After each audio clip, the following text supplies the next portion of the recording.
दोस्तों UP TGT PGT में जो आपका सिलेबस है इसमें भारतीय भूगोल यानी कि भारत का जो भूगोल है उस पर आधारित कई सारे टॉपिक दिए गए हैं, तो उनको डिस्कस करेंगे। फिलहाल यहाँ पर हमने जो पैटर्न अपनाया है तो इस पैटर्न की विशेषता ये है कि आपको जितने भी इम्पॉर्टेंट फैक्ट हैं उनको वन लाइनर रूप में बताया जाएगा और इसके बाद उस पर आधारित प्रैक्टिस सेट यानी कि कुछ इम्पॉर्टेंट क्वेश्चंस हैं जो कि पीवाईक्यूज हैं और जो आपका पैटर्न है उसी पर आधारित बिल्कुल नए नए प्रश्न हैं और एग्ज़ाम में आने की इनकी बहुत अधिक संभावना है, तो इनको हम डिस्कस करेंगे। तो इसके पहले आप लोगों के 3 मॉडल पेपर हो चुके हैं और तीनों की पीडीएफ आपके पेड ग्रुप में जा चुकी है। तो पेड ग्रुप में जितने भी लोग हैं वो इस बात का ध्यान रखें कि जो पीडीएफ आपको दी जा रही है उसका रिवीजन आप लोग करते रहें और बहुत ही जल्द उस पर आप लोगों से एक टेस्ट का आयोजन भी किया जाएगा और देखते हैं कि कौन सबसे अधिक अंक लेकर उत्तीर्ण होता है। ठीक है, तो दोस्तों चलते हैं और शुरू करते हैं आज की क्लास। लेकिन जो लोग पेड ग्रुप अभी तक ज्वाइन नहीं किए हैं तो अगर ज्वाइन करना चाहते हैं तो सिंपली आप हमें ये एक व्हाट्सअप नंबर है 9452252260, इस पर आप हमें सिर्फ टीजीटी पीजीटी पेड ग्रुप लेकर भेज देंगे तो हम आपको सारी जानकारी उपलब्ध करवा देंगे कि ग्रुप कैसे आप ज्वाइन करेंगे। दोस्तों इस ग्रुप की जो फीस है बहुत ही कम रखी गई है और कोचिंग क्लासेस की अपेक्षा एग्जैक्टली इसकी जो फीस है दोस्तों ये 999 रुपये है। लेकिन फ़िलहाल ये जो कास्ट है लगभग आधे कास्ट पर यानी कि 499 में आपको उपलब्ध करवाया जा रहा है। तो मात्र 499 में आप वन टाइम पेमेंट करके पूरी क्लास ले सकते हैं। जब तक आपकी परीक्षा होती नहीं है तब तक आपको सारी क्लासेस और जो ग्रुप है वो चलता रहेगा। ठीक है, तो आइए स्टार्ट करते हैं सामान्य अध्ययन भारत का भूगोल। और सबसे पहले बात करते हैं भारत के बारे में, क्योंकि कुछ बिंदु ऐसे हैं जिनके बारे में जानना आपके लिए बहुत ही इंपॉर्टेंट है। फॉर एग्जाम्पल भारत यह एशिया महाद्वीप में स्थित है। जैसा कि आप दोस्तों जानते हैं यूरोप और एशिया और दोनों को मिला के बनता है यूरेशिया, ये आपने पढ़ा होगा कक्षा 6, 7, 8 में। तो भारत जो है ये एशिया महाद्वीप में आता है और एशिया महाद्वीप में अगर देखा जाए तो यह एशिया के दक्षिण में यानी कि भारत क्या है, एक दक्षिण एशियाई देश है। ओके, नेक्स्ट है कि भारत हिंद महासागर के उत्तर में स्थित है। दोस्तों बचपन में आप लोगों को पढ़ाया गया होगा कि उत्तर में रखवाली करता पर्वतराज विराट है यानी कि उत्तर में क्या है, हिमालय है, और दक्षिण में चरणों को धोता सागर का सम्राट है यानी कि हिंद महासागर। तो ध्यान देना कि भारत जो है ये हिंद महासागर के उत्तर में स्थित है। ठीक है, और हिंद महासागर नीचे की तरफ है यानी कि भारत के दक्षिण में। अक्षांशीय विस्तार के दृष्टिकोण से भारत उत्तरी गोलार्ध में है। जैसा कि आप जानते हैं कि अगर यहाँ पर ये एक ग्लोब मान लेते हैं हम, ये एक ग्लोब है, तो इसको बीचों बीच जो रेखा डिवाइड करेगी 2 भागों में, इसे क्या कहते हैं आप, या तो आप कहेंगे विषुवत रेखा या फिर कहेंगे इसे आप इक्वेटर। इक्वेटर मतलब पृथ्वी को 2 समान भागों में यह विभाजित करती है। तो जो ऊपर का हिस्सा है ये वाला, ये होता है आपका नॉर्दर्न हेमीस्फीयर और नीचे का क्या होता है, साउदर्न हेमीस्फीयर। ठीक है, यानी कि उत्तरी गोलार्ध। तो भारत जो है ये उत्तरी गोलार्ध में है और अगर देशांतरी विस्तार देखा जाए तो ये पूर्वी गोलार्ध में है। जैसा कि आप देख रहे हैं, अगर इसको इस प्रकार से बांटेंगे तो ये जो है पूर्वी गोलार्ध में स्थित है, इधर नहीं है, ये पूर्वी गोलार्ध में है। दोस्तों यहाँ पर जो अक्षांश और देशांतर रेखाएं होती हैं इनके बारे में थोड़ा सा जान लेते हैं, क्योंकि ये ज़रूरी है और तभी आप इसका आनंद ही पाएंगे, तभी चीज़ें आपको समझ में भी आएंगी। तो देख लेते हैं कि अक्षांश और देशांतर रेखाएं क्या होती हैं। तो सबसे पहले यहाँ पर मान लेते हैं कि ये आपका एक ग्लोब है। ठीक है, तो ग्लोब पर भूमध्य रेखा के समानांतर यानी कि ये भूमध्य रेखा है जो पृथ्वी को 2 बराबर भागों में बांटती है। तो इसके समानांतर जो रेखाएं खींची जाती हैं, ठीक है, ये जो रेखाएं हैं इनको कहते हैं अक्षांश रेखाएं। समझ गए आप, इनको क्या कहेंगे, इनको कहते हैं अक्षांश रेखाएं। इनकी विशेषता क्या होती है, देखिए दोस्तों, पृथ्वी के ठीक बीचों बीच ये जो इक्वेटर है ये 0 डिग्री माना जाता है और ये कहा जाता है कि ये विषुवत रेखा है, ये भूमध्य रेखा है, इक्वेटर है और यह रेखा पृथ्वी को 2 बराबर भागों में बांट देती है। ओके, इस भूमध्य रेखा के उत्तर और दक्षिण में 90-90 अक्षांश रेखाएं खींची जाती हैं यानी कि एक एक रेखा जो खींची जाती है ये 1-1 डिग्री पर खींची जाती है। तो ये सभी अक्षांश रेखाएं एक दूसरे के समानांतर होती हैं जैसा कि आप यहाँ पर देख रहे हैं, और 2 रेखाओं के बीच की जो दूरी होती है ये कितनी होती है, 111 किलोमीटर। ओके, यदि उत्तरी ध्रुव, ये जो उत्तरी ध्रुव है और ये जो दक्षिणी ध्रुव है, इनको अगर एक बिंदु आप मान लें तो क्या होगा, एक आपका इक्वेटर हो गया, बाकी आपकी जो है 89 प्लस 1, ये जो इक्वेटर है, यानी कि ये जो रेखाएं होंगी तब वो 179 मानी जाएंगी। लेकिन अगर इनको भी हम मान लें, जो बिंदु हैं इनको भी हम मान लें कि ये समांतर रेखा ही है, तब यहाँ पर जो संख्या होगी एक इक्वेटर प्लस 90 प्लस 90, यानी कि तभी संख्या कितनी हो जाएगी, 181 हो जाएगी। ठीक है, तो उम्मीद करता हूँ कि अब आप लोग समझ गए होंगे अक्षांश रेखाओं के बारे में। अब बात करते हैं देशांतर रेखाओं के बारे में। तो दोस्तों ये है हमारी पृथ्वी या एक ग्लोब है। ये आपका नॉर्थ पोल, ये है आपका साउथ पोल। ठीक है, तो नॉर्थ पोल से साउथ पोल को मिलाते हैं हमारी जो रेखाएं यहाँ पर खींची जाती हैं, कुल 360 रेखाएं खींची जाती हैं, तो इन्हें कहते हैं देशांतर रेखाएं। ठीक है, तो ध्यान देना, बस इतना ही समझना है आपको, बाकी चीज़ें मैं समय आने पर आपको समझाता रहूँगा।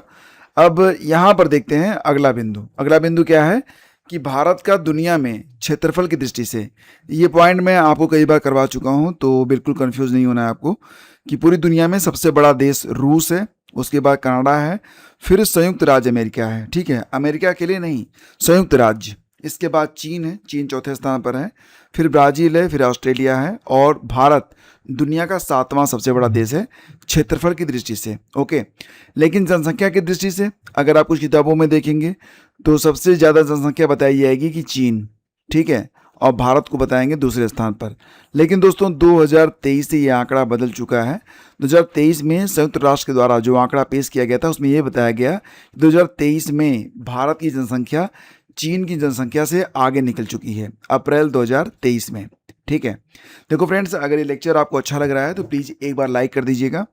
भारत में वर्तमान में कुल कितने राज्य हैं, 28 राज्य हैं और 8 केंद्र शासित प्रदेश हैं। ये जो 8 केंद्र शासित प्रदेश हैं, इनके नाम मैं बताता हूँ, आपको लास्ट में ये बताना पड़ेगा इसमें सबसे नया वाला केंद्र शासित प्रदेश कौन सा बनाया गया। जैसे कि अंडमान और निकोबार द्वीप समूह है, दूसरा है चंडीगढ़, तीसरा दादरा और नगर हवेली और दमन और दीव, चौथा है दिल्ली जो कि एनसीआर है, पांचवा जम्मू और कश्मीर, छठवां लद्दाख, सातवां लक्षद्वीप, आठवां पुडुचेरी। ठीक है, इसमें आपको ये बताना है कि सबसे लेटेस्ट जो यूटी बना है, यूनियन टेरिटरी, वो कौन सा बना है। और अगर आपने गेस किया है जम्मू कश्मीर और लद्दाख तो आप बिल्कुल गलत हैं। सही जवाब होगा इसका विकल्प 3, दादरा और नगर हवेली और दमन और दीव। ठीक है, अब आप ये बताइए कि ये जो दादरा और नागर हवेली, दमन और दीव को कब मिलाकर एक कर दिया गया था, ये आपको बताना है।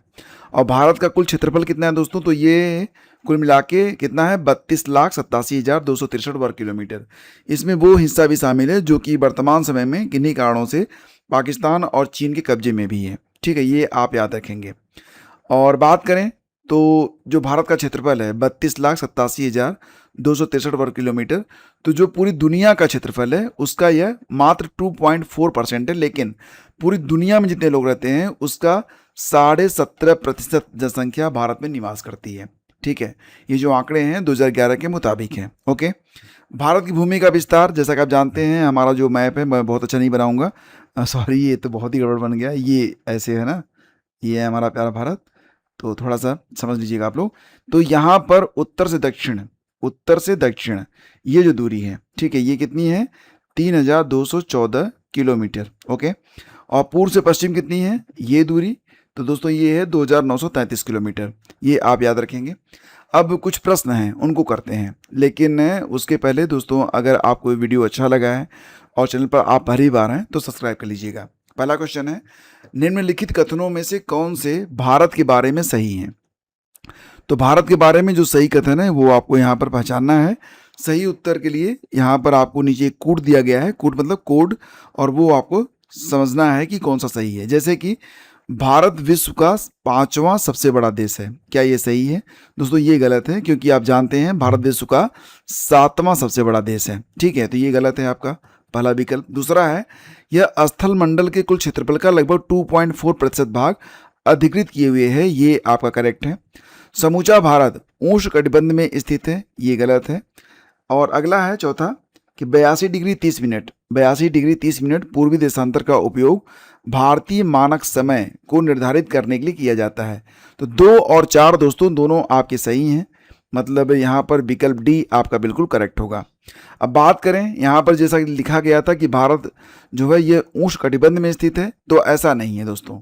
केवल दक्षिणी भाग ही उष्णकटिबंध में स्थित है, मतलब जो ट्रॉपिकल जोन है उसमें आता है, जबकि जो उत्तरी भाग है ये उपोष्ण कटिबंध यानी कि सब ट्रॉपिकल जोन में आता है। ठीक है, ध्यान देना। और भारत और कर्क रेखा के बारे में अगर बात करें तो जैसा कि आप जानते हैं कर्क रेखा क्या होती है, चलो मैं आपको बताता हूँ। देखो दोस्तों, ये है एक ग्लोब मान लेते हैं या पृथ्वी मान लेते हैं।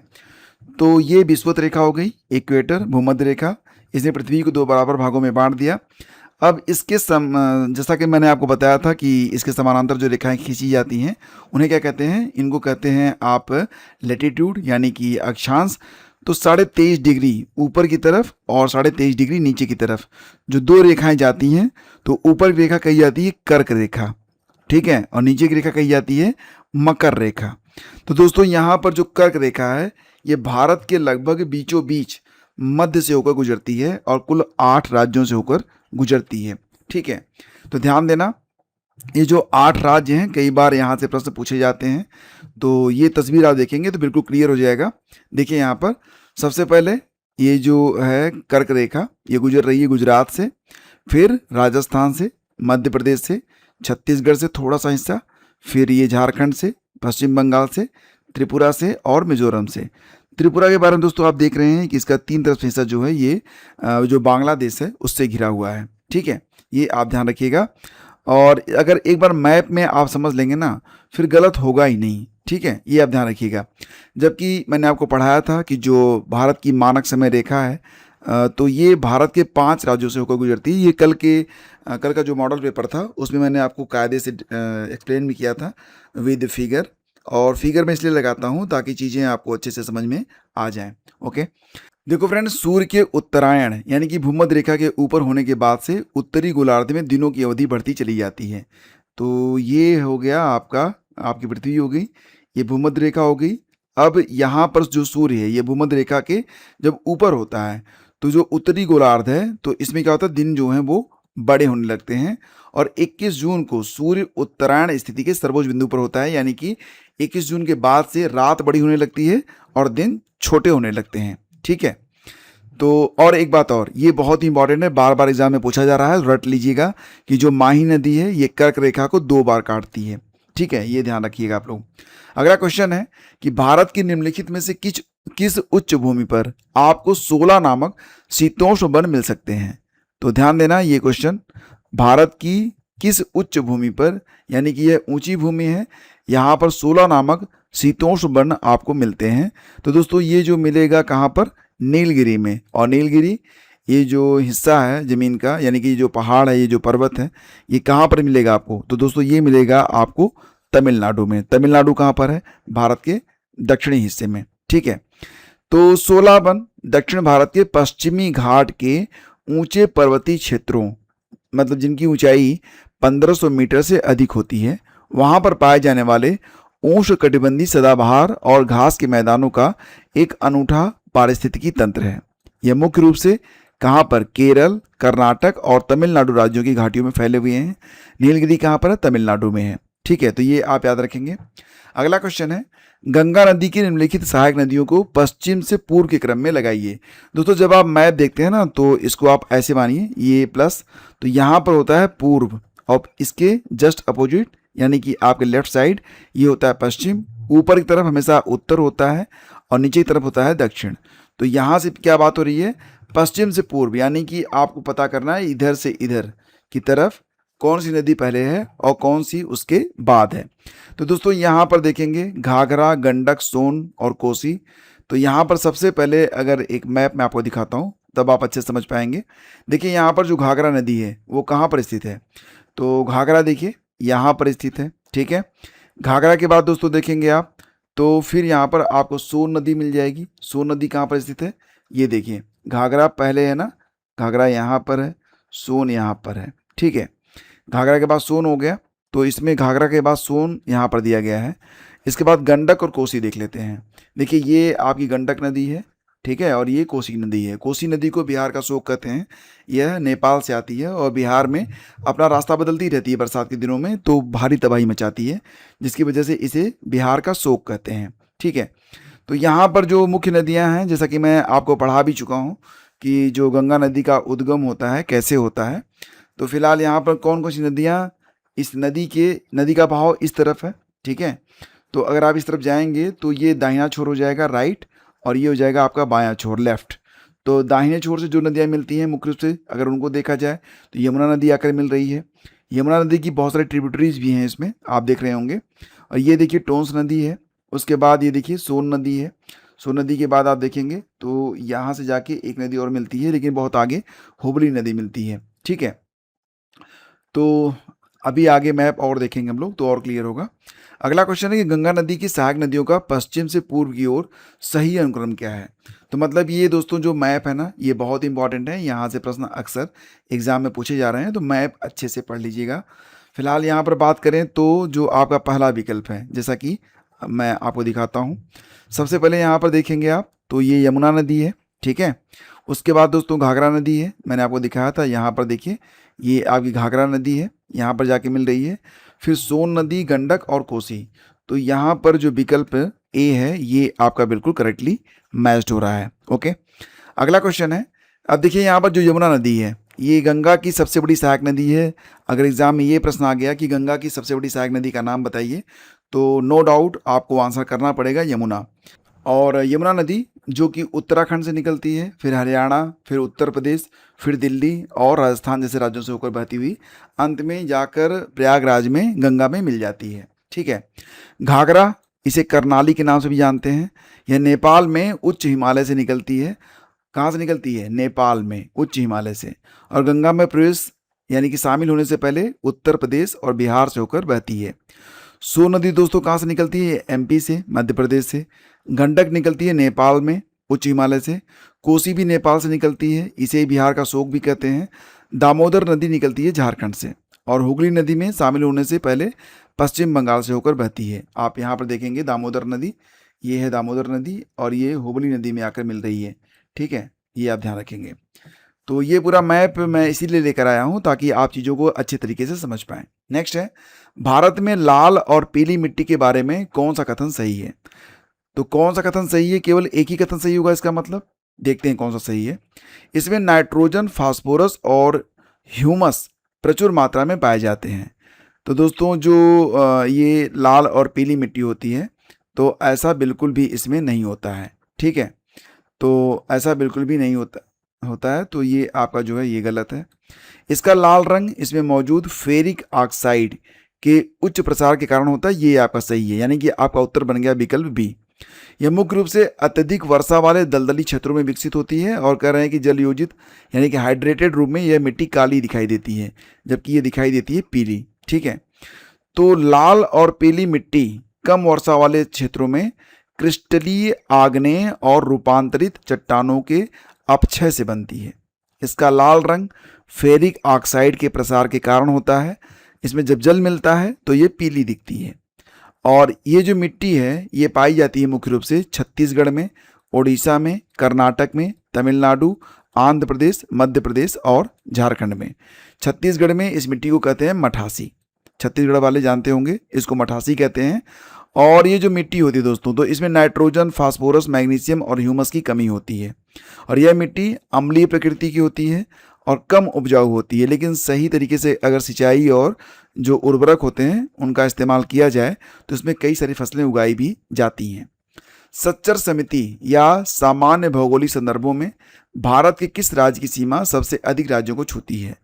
मध्य प्रदेश, असम, उत्तर प्रदेश और महाराष्ट्र में कौन सा स्टेट है जो कि सबसे अधिक स्टेट को टच करता है?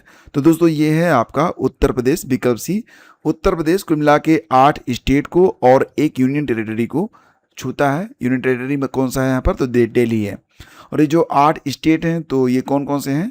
उत्तराखंड, हिमाचल प्रदेश, हरियाणा, राजस्थान, मध्य प्रदेश, छत्तीसगढ़, झारखंड और बिहार और दिल्ली को।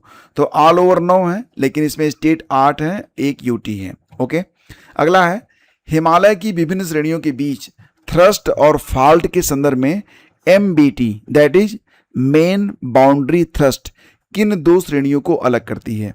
दोस्तों, हिमालय की संरचना के बारे में, इसकी जो अलग अलग श्रेणियां हैं उसके बारे में एक बहुत ही शानदार क्लास मैं ऑलरेडी ले चुका हूं।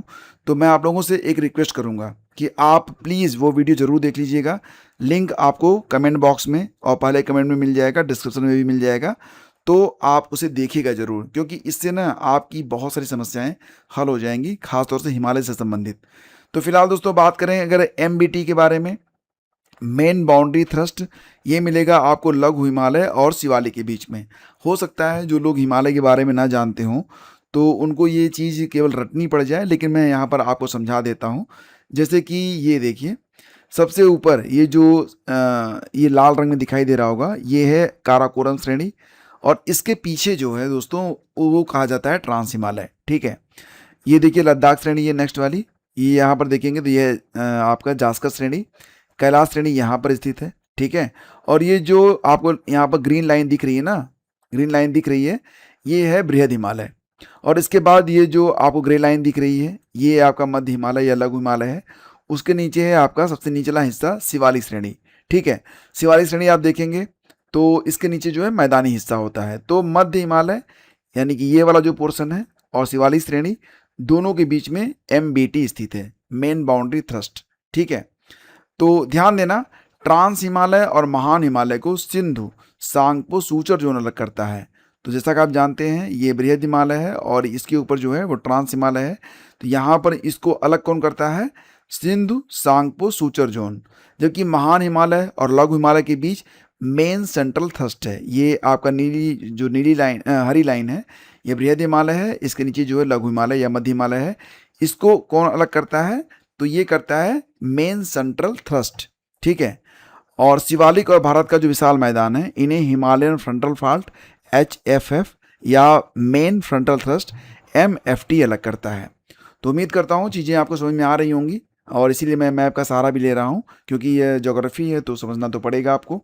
नेक्स्ट है, निम्नलिखित कथनों पर विचार कीजिए। पहला कथन, करेवा संरचनाएं मुख्य रूप से पीर पंजाल श्रेणी के उत्तर पूर्वी ढलानों पर पाई जाती हैं। अब आप देखिए यहाँ पर जो पीर पंजाल श्रेणी ये कहाँ है? ये आपका मध्य हिमालय या लघु हिमालय, जो ये ग्रे लाइन है ना, यहीं पर ये यहाँ तक, केवल ये यहाँ तक ये है आपका पीर पंजाल। इसके बाद है ये देखिए यहाँ तक, केवल ये है आपका धौलाधार। इसके बाद की जो श्रेणी है उसे कहते हैं महाभारत श्रेणी। ठीक है, तो यहाँ पर देखिए प्रश्न क्या है कि करेवा संरचनाएं मुख्य रूप से पीर पंजाल के उत्तर पूर्वी ढलानों पर पाई जाती हैं। मतलब ये जो आपका पीर पंजाल श्रेणी है, ये वाला जो हिस्सा है, तो इसके उत्तर पूर्वी, उत्तर मतलब ऊपर की तरफ, पूर्वी मतलब इधर, तो मतलब ये वाला जो हिस्सा है। ठीक है, समझ रहे हैं? तो यहाँ पर ये पाई जाती है करेवा संरचनाएं। अब करेवा ये क्या होता है? तो कहते हैं कि करेवा संरचनाएं ये हिमनद यानी कि जो ग्लेशियल होते हैं, ग्लेशियर नहीं ग्लेशियल, हिमनद कहा जाता है, मिट्टी और अन्य पदार्थों के मोटे जमाव हैं जो कि केसर की खेती के लिए प्रसिद्ध हैं। केसर के अलावा, केसर को आप जाफरान भी कहते हैं, तो केसर के अलावा यहाँ पर सेब, बादाम और बहुत सारे अच्छे अच्छे फल यहाँ पर उगाए जाते हैं। तो दोनों के दोनों कथन दोस्तों आपके बिल्कुल करेक्ट हैं। आपका जो उत्तर बनेगा विकल्प C बनेगा। करेवा संरचनाएं मुख्य रूप से कश्मीर घाटी में पाई जाने वाली ऊंचे समतल पठार और झील जलोढ़ निक्षेप हैं। ये बहुत अधिक उर्वर होते हैं, तभी तो यहाँ पर आप केसर उगा लेते हैं, सेब उगा लेते हैं, बादाम, अखरोट और अन्य फल भी उगा लेते हैं। ठीक है, अगला क्वेश्चन है, भारत की दक्कन ट्रैप संरचना के संदर्भ में कौन सा कथन सत्य है? इसका निर्माण क्रिटेशियस काल के अंत में हुआ। यह मुख्य रूप से विदर उद्वेलन यानी कि फिशर इरप्शन के माध्यम से निकले बेसाल्टिक लावा से बना है। दक्कन ट्रैप की अधिकतम मोटाई इसके पूर्वी भाग में पाई जाती है। यह क्षेत्र की काली मिट्टी को रेगुर भी कहा जाता है। करेक्ट है, यहाँ पर उत्तर बनेगा आपका C। ये तीसरा विकल्प आपका जो है ये असत्य है, क्योंकि दक्कन ट्रैप की अधिकतम मोटाई पूर्वी भाग में नहीं बल्कि पश्चिमी भाग में पाई जाती है। बाकी सब सही है। अब आपके मन में आ रहा होगा कि दक्कन ट्रैप क्या है, दक्कन ट्रैप है क्या? तो ये देखिए, ये जो ग्रीन आपको भारत का ये मैप दिखाई दे रहा होगा और इसमें जो ग्रीन वाला पोर्शन आपको दिख रहा है, इसी को कहते हैं दक्कन ट्रैप। ठीक है, तो दक्कन ट्रैप क्या है दोस्तों? देखो, दक्कन ट्रैप पश्चिम मध्य भारत का एक विशाल आग्नेय यानी कि ज्वालामुखी क्षेत्र है। इसका निर्माण लगभग 6 करोड़ 60 लाख साल पहले क्रिटेशियस काल के अंत में बड़े पैमाने पर हुए दरारी ज्वालामुखी उद्गार यानी कि लावा फ्लोज के कारण हुआ था। इसमें लावा के ठंडे होने से बनी बेसाल चट्टानों की मोटी परतें हैं ये जो है, ठीक है। और क्षेत्रफल कितना है, तो लगभग 5 लाख वर्ग किलोमीटर। मतलब ये जो आपको मिलेगा दक्कन ट्रैप, ये महाराष्ट्र में है, गुजरात और मध्य प्रदेश में यह फैला हुआ है। टोटल क्षेत्रफल कितना है, 5 लाख वर्ग किलोमीटर है, ठीक है। और ध्यान देना कि दक्कन ट्रैप की अधिकतम मोटाई ये पश्चिमी मध्य भारत और पश्चिमी तट यानी कि विशेष रूप से मुंबई और पश्चिमी घाट के पास पाई जाती है। और ये कितनी मोटी है, तो 2 किलोमीटर से लेकर 2133 मीटर तक, ठीक है, ये ध्यान रखिएगा आप लोग। फिर अगला क्वेश्चन होगा अरावली पर्वत, ये काफ़ी चर्चा में रहा तो क्वेश्चन भी इंपॉर्टेंट है। अरावली पर्वत श्रेणी के बारे में एक असत्य कथन है, वो आपको पहचानना है। ओके, चलिए देखते हैं। यह दुनिया के सबसे पुराने वलित पर्वतों में से एक है। फोल्डेड माउंटेन, जी हाँ, ये करेक्ट है। इसकी सर्वोच्च चोटी गुरु शिखर आबू पहाड़ियों में स्थित है। आबू पहाड़ियाँ कहाँ पर, राजस्थान में है, करेक्ट है। लूनी और बनास नदियाँ इस पर्वत श्रेणी से निकलती हैं, ये भी करेक्ट है। अब चौथा एक ही बचा है तो यही मान लेते हैं उत्तर। और ये कह रहा है कि यह श्रेणी पूर्व कैम्ब्रियन काल से लेकर आज तक पूरी तरह से अपरिवर्तित रही है, जबकि ऐसा है नहीं, यह बदलती रही है, ठीक है। अगला क्वेश्चन है कोपेन के जलवायु वर्गीकरण, कोपेन्स क्लाइमेट क्लासिफिकेशन के अनुसार भारत का जो कोरोमंडल तट है तो इसकी जलवायु को किस कूट द्वारा दर्शाया जाता है। दोस्तों, अगर भारत का ये जो साउथ वाला हिस्सा है तो यहीं पर मिलेगा आपको कोरोमंडल तट। तो ये मुख्य रूप से दक्षिण पूर्वी भाग में बंगाल की खाड़ी के पास स्थित है। बंगाल की खाड़ी मतलब ये वाला जो हिस्सा है, ठीक है। तो यह मुख्य रूप से तमिलनाडु और आंध्र प्रदेश राज्यों के तटीय मैदानों में फैला हुआ है, जो उत्तर में कृष्णा नदी के डेल्टा से लेकर दक्षिण में कन्याकुमारी तक फैला हुआ है। कन्याकुमारी तक ये फैला हुआ है। ये पतली सी एक यहाँ पर आपका लाइन है जो कि कही जाती है कोरोमंडल तट। और इसके जस्ट अपोजिट ये वाला जो हिस्सा होता है इसे कहते हैं मालाबार तट, ठीक है। तो ये याद रखिएगा। अब प्रश्न है कि ये जो कोरोमंडल तट है तो कोपेन्स क्लाइमेट क्लासिफिकेशन में ये किस नाम से दर्शाया गया है, तो दोस्तों ये दर्शाया गया है AS से, ठीक है। तो यहाँ पर जो A है और स्मॉल S है, इसका मतलब क्या है, देखो दोस्तों, इसका मतलब निकलता है A फॉर उष्णकटिबंधीय आर्द्र जलवायु, ट्रॉपिकल ह्यूमिड क्लाइमेट, और यस मतलब ग्रीष्मकालीन शुष्क मौसम या उच्च सूर्य अवधि में शुष्क मौसम। तो बस इसको रट के रखिएगा, ठीक है। और इस पर जब क्लास होगी आपकी थियरी की तो चीज़ें थोड़ी और क्लियर आपकी ऑटोमेटिकली हो जाएंगी। अगला क्वेश्चन, अंडमान और निकोबार द्वीप समूह की सैडल पीक, सैंडल पीक नहीं सैडल पीक कहाँ पर स्थित है। दोस्तों सैडल पीक, सैडल एक नेशनल पार्क भी है तो उसी के पास में स्थित है सैडल पीक, और ये मिलेगा आपको उत्तरी अंडमान में। यहाँ पर आप देखेंगे तो ये तस्वीर आपको दिखाई दे रही होगी। सैडल पीक ये दिगलीपुर में स्थित है, highest peak in South Andaman, और welcome to Saddle Peak National Park, तो उसी के पास में यह स्थित है। तो बहुत ही शानदार लग रहा है ना, मुझे भी। तो बात करते हैं अंडमान और निकोबार द्वीप समूह की सबसे ऊंची चोटी, यह सैडल पीक है जो कि उत्तरी अंडमान द्वीप पर दिगलीपुर में स्थित है। समुद्र तल से इसकी जो ऊंचाई है 2402 फीट, ये मीटर नहीं होना चाहिए, ये फीट होना चाहिए, 732 मीटर ऊंची है, और घने सदाबहार जंगली वाले सैडल पीक नेशनल पार्क से यह घिरी हुई है। ओके, अगला क्वेश्चन है हिमालय की भू आकृतिक संरचना में सिंटेटैक्सियल बैंड, देखिए सिंटैक्सियल लिखा गया है, सिंटैक्सियल बैंड्स, ये बैंड नहीं है बैंड है, सिंटैक्सियल बैंड, ये कहाँ पर पाए जाते हैं। तो दोस्तों जो मैप मैंने आपको दिखाया था मैं फिर से आपको दिखाना चाहता हूँ। यहाँ पर जो ग्रीन लाइन होगी आपके दिमाग में शायद छप चुकी हो, नहीं छपी है तो छाप लीजिए इसको। ये जो ग्रीन लाइन है यानी कि जो आपका बृहद हिमालय है, आप देख रहे हैं ये कहाँ से कहाँ तक है। दोस्तों ये बहुत लंबा है, ये देखिए आप पूर्व में यह अरुणाचल प्रदेश तक है, और पूर्व में कहाँ पर है, तो पूर्व में यह जम्मू तक स्थित है, ठीक है। तो ये जम्मू से लेकर अरुणाचल प्रदेश के बीच में स्थित है। और ध्यान देना कि ये जो लाइन है तो इस लाइन में जो पश्चिमी और पूर्वी छोर हैं तो सिंटैक्सियल बैंड के नाम से इन्हें जाना जाता है। ये पर्वत श्रृंखला के अचानक दक्षिण की ओर मुड़ने वाले हेयरपिन जैसे तीव्र मोड़ हैं, यानी कि यहीं से जो ये मोड़ हैं इस दिशा में नीचे की ओर ये मुड़ जाते हैं, ठीक है। इन्हें कहते हैं सिंटैक्सियल बैंड ऑफ हिमालयाज। ये यहाँ पर मैंने नीली लाइन से दर्शाया हुआ है। तो दोस्तों बात करें सबसे पहले पश्चिमी सिंटैक्सियल बैंड के बारे में, तो पश्चिमी मतलब ये वाला जो हिस्सा है, तो देखिए यह कश्मीर में नंगा पर्वत के पास स्थित है, जहाँ से सिंधु नदी एक गहरी घाटी यानी कि गार्ज काटती हुई बहती है।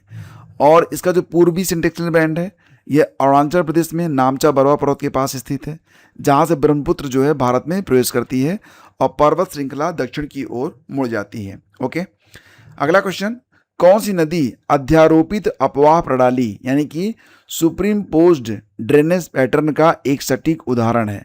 तो दोस्तों उत्तर में है चंबल। अब ये जो सुप्रीम पोज्ड ड्रेनेज सिस्टम होता है क्या होता है? देखो फ्रेंड्स, इसका मतलब ये होता है ना कि रास्ते में कुछ भी आ जाए हम तो जाएंगे अपने रास्ते। तो क्या होता है, ऐसी नदियाँ जो कि मूल ढलान का ही अनुसरण करती हैं और अगर इनके रास्ते में कोई कठोर चट्टानी सतह आ जाती है उसको भी काट के बहेंगी अपने ही दिशा में। ठीक है, मतलब अपने पुराने मार्ग को ये बनाए रखती हैं। और ऐसी केवल चंबल अकेली नदी नहीं है, ये दामोदर हो गई, स्वर्णरेखा हो गई, चंबल तो है ही है, और बनास नदियाँ, ये सब नदियाँ जो हैं भाई साहब ये सुप्रीम पोज्ड ड्रेनेज पैटर्न का पालन करती हैं। मतलब इनके रास्ते में कोई आएगा तो उसे ये काट डालती हैं। ठीक है, अगला क्वेश्चन है कि निम्नलिखित युग्मों पर विचार करें। लोनार झील एक क्रेटर झील है जो कि उल्का पिंड से निर्मित है, ये करेक्ट है। लोनार झील कहाँ पर मिलेगा आपको बताओ? गैस करो गैस करो गैस करो, बता रहा हूँ मैं आपको भी। चिल्का झील यह एक लैगून झील है। लैगून क्या होता है? मान लेते हैं दोस्तों ये समुद्र है, ये समुद्र है और यहाँ पर एक बहुत बड़ा मतलब समुद्र का हिस्सा जो है किन्हीं कारणों से समुद्र से कट गया, लेकिन यहाँ पर पानी भरा रहता है, तो ये कहा जाता है लैगून झील। चिल्का झील भारत की सबसे बड़ी लैगून है। तो चिल्का झील की लोकेशन बताओ।